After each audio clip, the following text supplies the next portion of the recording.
So I don't know if this is a commentary on my life, but I've got hundreds of these stories. Yeah. And a lot of them involve me. So maybe I'm like the ultimate contrarian. But I'm going to tell one you and I talked about, which is, I think, directly on point in the university experience. It involved a newly formed student group at Penn, the Penn BDS group. For those of you who don't know the BDS movement, it is a virulently anti-Israel and I believe anti-Semitic organization. BDS stands for Boycott, Divest, and Sanctions, and they advocate aggressively wherever they can for the boycott of companies that do business in Israel, the divestiture of stocks from endowments, pension funds, et cetera, of companies that do business in Israel, and for sanctions against Israel.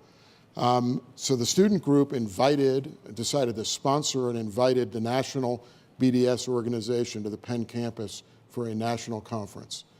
I'm Jewish, Amy Gutman is Jewish, and I think the immediate uproar from every national Jewish organization in the country, every local Jewish organization in the country, every Jewish faculty member, many Jewish students, the assumption was, president of the university is Jewish, chairman of the board is Jewish, they're going to ban them.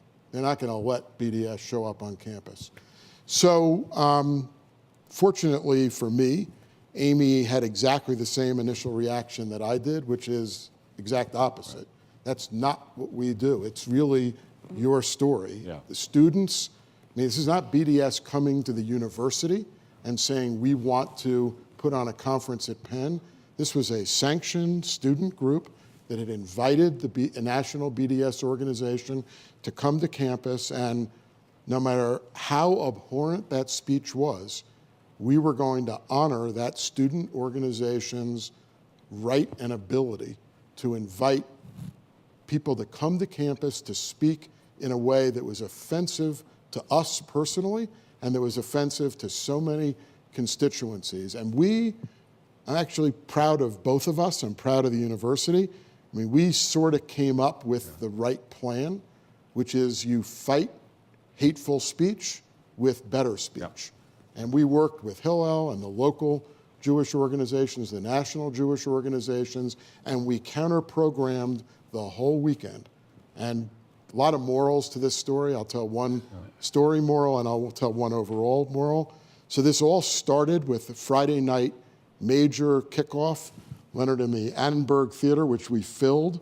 Alan Dershowitz was the guest speaker. He said some of this publicly, some of it privately, but one of his major messages was, Alan Dershowitz, also Jewish, one of his major messages was, I am so thankful that Penn has taken this position, because if Penn had not taken this position, I would have to be showing up on campus defending and speaking in favor of BDS.